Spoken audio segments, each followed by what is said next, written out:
Hello friends, post market రిపోర్ట్లోకి మన మిత్రులందరికీ స్వాగతం. ఈరోజు ఏప్రిల్ 15వ తారీఖు మంగళవారం.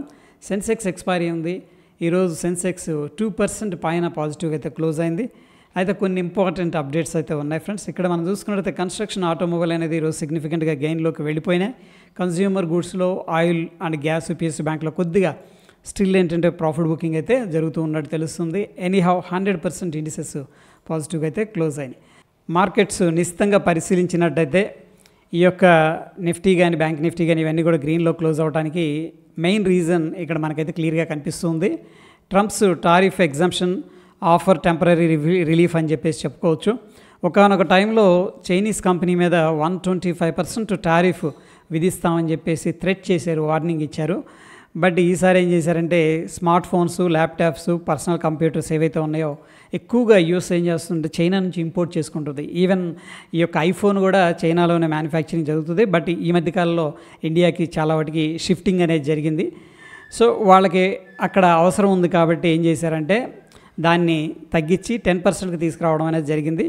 నెక్స్ట్ ఆయన ఏమన్నారంటే he also hinted at possible relief for the automotive sector facing steep import duties అని చెప్పేసి చెప్పారు.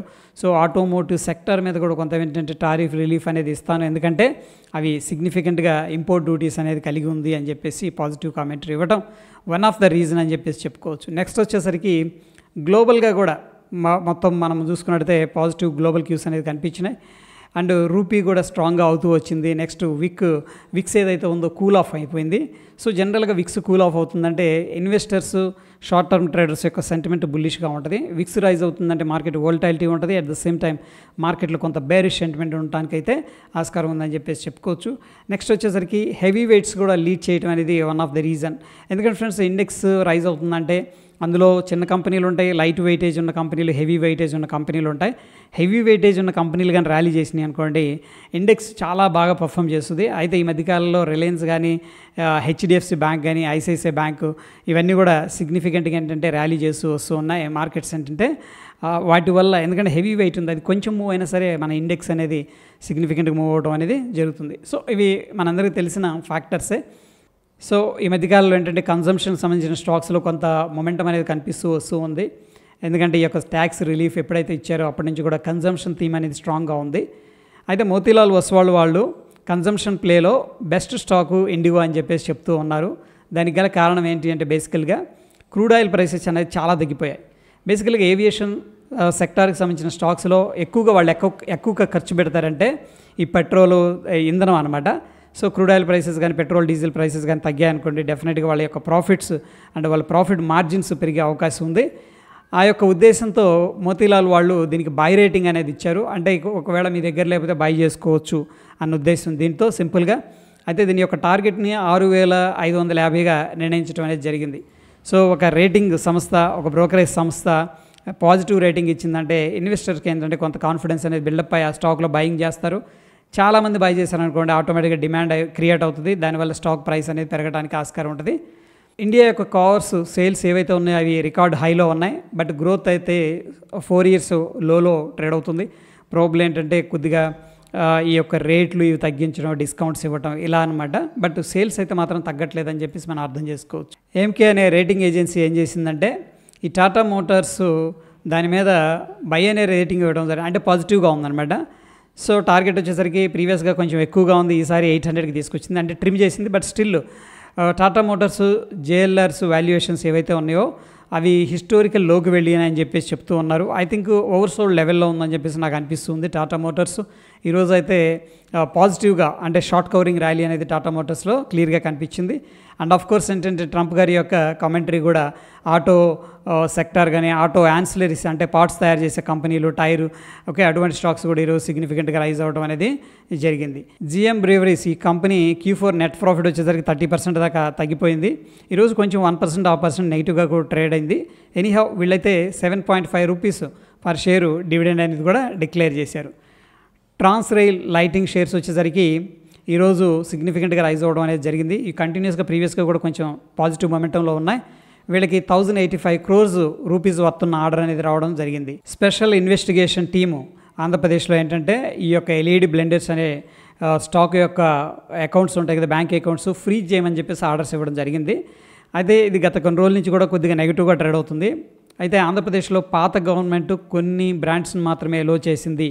ఓకే, ఆ యొక్క కాన్సెప్ట్లో ఏం జరుగుతుందంటే ప్రస్తుతం స్పెషల్ ఇన్వెస్టిగేషన్ టీమ్ అనేది వీళ్ళతో కొంచెం ఇంటరాక్ట్ అవుతుంది, ప్రోబింగ్ అనేది జరుగుతుంది. కాబట్టి ప్రస్తుతం ఇన్వెస్టర్స్ ఎవరైతే ఉన్నారో కొద్దిగా కాషియస్గా ఉన్నారు, అందుకని స్టాక్ అనేది కొంచెం ప్రెషర్లో ఉందని చెప్పేసి చెప్పుకోవచ్చు.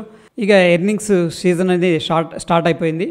అయితే ఫ్రెండ్స్ ముందుగానే ఐఆర్ఈఏడే కానీ ICICI Lombard shares, ICICI Prudential life shares వచ్చేసరికి ఈరోజు సిగ్నిఫికెంట్గా రైజ్ అవ్వడం అనేది జరిగింది. ప్రాబబ్లీ అందరూ కూడా మంచి రిజల్ట్స్ అనౌన్స్ చేస్తుంది అని చెప్పేసి ఒక ఎక్స్పెక్టేషన్ అయితే ఉంది. వేదాంత కంపెనీ అస్సాం సీఎం గారితో మాట్లాడటం అనేది జరిగింది. 50,000 crores దాకా ఈ యొక్క వేదాంత అనేది అస్సాం స్టేట్లో పెట్టుబడులు పెట్టాలని చెప్పేసి నిర్ణయిస్తుంది. ఐ థింక్ ఆయిల్ గ్యాస్ ఎక్స్ప్లోరేషన్కు సంబంధించింది. సో అందుకని ఈ యొక్క పర్టికులర్ స్టాక్ అనేది ఈరోజు 3% దాకా పెరగడం అనేది జరిగింది. ఈరోజు రియల్ ఎస్టేట్కి సంబంధించిన స్టాక్స్ అన్ని కూడా పాజిటివ్గా అయితే ట్రేడ్ అయ్యాయి. అయితే మ్యాక్రోటెక్ డెవలపర్స్ షేర్స్ వచ్చేసరికి 7% దాకా పెరిగాయి. ఎందుకంటే లోదా బ్రదర్స్ ఈ యొక్క డిస్ప్యూట్ ఉందన్నమాట వీళ్ళకి. సో అదైతే సెటిల్మెంట్ అనేది చేసుకున్నారు, అది స్టాక్కి పాజిటివ్గా రియాక్ట్ అయిందని చెప్పేసి చెప్పుకోవచ్చు. స్విగ్గీ పింగ్ అనే యాప్ని లాంచ్ చేస్తుంది ఫ్రెండ్స్. అయితే ఈ యాప్ ద్వారా వీళ్ళు డిఫరెంట్ సర్వీసెస్ అనేది అందించనున్నారు. ముఖ్యంగా హెల్త్ కానీ, fitness, financial services, astrologies, okay, spiritual experts చాలా అనమాట. సో ప్రాబబ్లీ ఈ యొక్క డిమాండ్ స్ట్రాంగ్గా ఉంది కాబట్టి పాపులేషన్ ఎక్కువగా ఉంది ఇండియాలో. సో దాని మీద దృష్టి పెట్టింది. లాంగ్ టర్మ్ ప్లేలో మనం స్విగ్గీని కూడా కొద్దిగా కన్సిడర్ అయితే చేసుకోవచ్చు అనిపిస్తూ ఉంది. ఇక ఫ్రెండ్స్ నిఫ్టీ అనేది మనం తీసుకున్నట్టు ఈరోజు 2.2% దాకా పాజిటివ్గా అయితే క్లోజ్ అయింది. 23,320 దాకా పైకి వెళ్ళడం అనేది జరిగింది. ప్రస్తుతానికి పుట్ కాల్ రేషియో అనేది మనం పరిశీలన చేసినట్టయితే 0.81 అనేది చూపిస్తుంది. అంటే ఫ్రెండ్స్ స్టిల్ ఏంటంటే మనకి ఎట్ ద మనీ దగ్గర కొద్ది కాల్స్ అయితే సేల్ చేస్తున్నారు. As per the put call ratio slide bearish sentiment అనేది చూపిస్తూ ఉంది.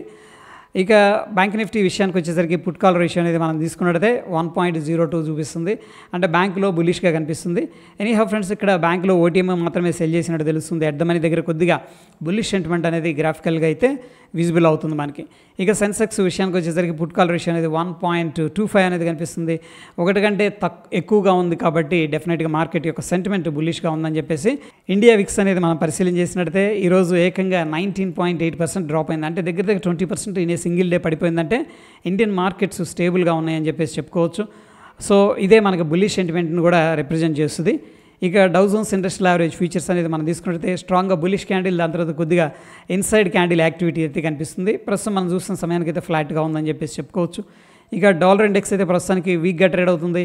ఇక నిఫ్టీ అనేది మనం పరిశీలన చేసినట్టయితే మనం చాలా లెవెల్స్ అనేది పెట్టుకుంటూ వస్తున్నాం, బట్ ఎక్కడ కూడా ఆ లెవెల్స్ని అయితే దాటి పైకి వెళ్ళిపోతుంది. చూడండి, ప్రీవియస్గా మనం 23,214 అనేది ఒక సప్లై జోన్ అనుకున్నాం, బట్ ఈరోజు మార్కెట్ ఏమైందంటే డైరెక్ట్ గ్యాప్ పై ఆ సప్లై జోన్ దాకా వచ్చి అక్కడ నుంచి సపోర్ట్ తీసుకొని పైకి వెళ్ళడం అనేది జరిగింది. నెక్స్ట్ మనకున్న ఇమీడియట్ సప్లై జోన్ వచ్చేసరికి 23,450, అదేవిధంగా 23,500 అనేది రౌండ్ నెంబర్ కూడా ఉంది. కాబట్టి మనం అయితే చాలా జాగ్రత్తగా ఉండాలి. ఒకవేళ ఆ లెవెల్ బ్రేక్అవుట్ అయిందనుకోండి, మనకైతే ఇక్కడ ఒక లెవెల్ కనిపిస్తుంది 23,600. This is very important level అనమాట. ప్రస్తుతానికి నేను మార్క్ చేస్తున్నాను. 23,600 అనేది మనకి వెరీ ఇంపార్టెంట్ రెసిస్టెన్స్ లెవెల్. ఇక అయితే ఫ్రెండ్స్ మనకి ఇక్కడ ఏం కనిపిస్తుంది అనేది ప్రైస్ యాక్షన్ ప్రకారం చూసుకున్నట్టయితే ఒక హ్యాంగింగ్ మ్యాన్ కనిపిస్తుంది. హ్యాంగింగ్ మ్యాన్ ఫార్మేషన్ జరుగుతుందంటే అర్థం ఏంటంటే ఇక్కడ బాయర్స్ హైర్ ప్రైసెస్లో ఎవరైతే బై చేశారో వాళ్ళు ట్రాప్ అయ్యారని చెప్పేసి అర్థం చేసుకోవచ్చు. సో ప్రాబబ్లీ ఇటువంటి క్యాండిల్ స్టిక్ అనేది మనకు కనిపించినప్పుడు మనకి ఇది హింట్ ఇస్తుంది, కన్ఫర్మేషన్ ఇవ్వలేదు. సో కన్ఫర్మేషన్ కోసం అయితే మనం వెయిట్ చేయాల్సి ఉంటుంది. సో దాన్ని బట్టి మనం ఏమి ఎక్స్పెక్ట్ చేయొచ్చు అంటే ప్రస్తుతం సిచ్యువేషన్లో అట్లీస్ట్ డోజీ ఎక్స్పెక్ట్ చేయొచ్చు, లేదంటే బైరిష్ క్యాండిల్ అనేది డౌన్ సైడ్ అయితే ఎక్స్పెక్ట్ చేయొచ్చు. బట్ ఎనీథింగ్ అనేది జరగవచ్చు అనమాట. బట్ ఈరోజు జరిగిన యాక్టివిటీ అయితే మనకి హ్యాంగింగ్ మ్యాను హైయర్ ప్రైసెస్లో ఎవరైతే బై చేశారో వాళ్ళు హ్యాంగ్ అయ్యారని చెప్పేసి ఇక్కడ క్లియర్గా క్యాండిల్ స్టిక్ అనేది హింట్ ఇస్తుంది. ఇక బ్యాంక్ నిఫ్టీ విషయానికి వచ్చేసరికి సో ప్రీవియస్గా ఏదైతే రెసిస్టెన్స్ లెవెల్స్ అనుకున్నామో అవన్నీ కూడా డిమాండ్ జోన్లు అయిపోయాయి. అండ్ చూడండి, ఇక్కడ ఒక రెసిస్టెన్స్ లెవెల్ ఉంది అండ్ మార్కెట్ గ్యాప్ అప్ అయ్యి ఆ లెవెల్ దగ్గరకు వచ్చి అక్కడ నుంచి కూడా సిగ్నిఫికెంట్గా పైకి వెళ్ళడం అనేది జరిగింది.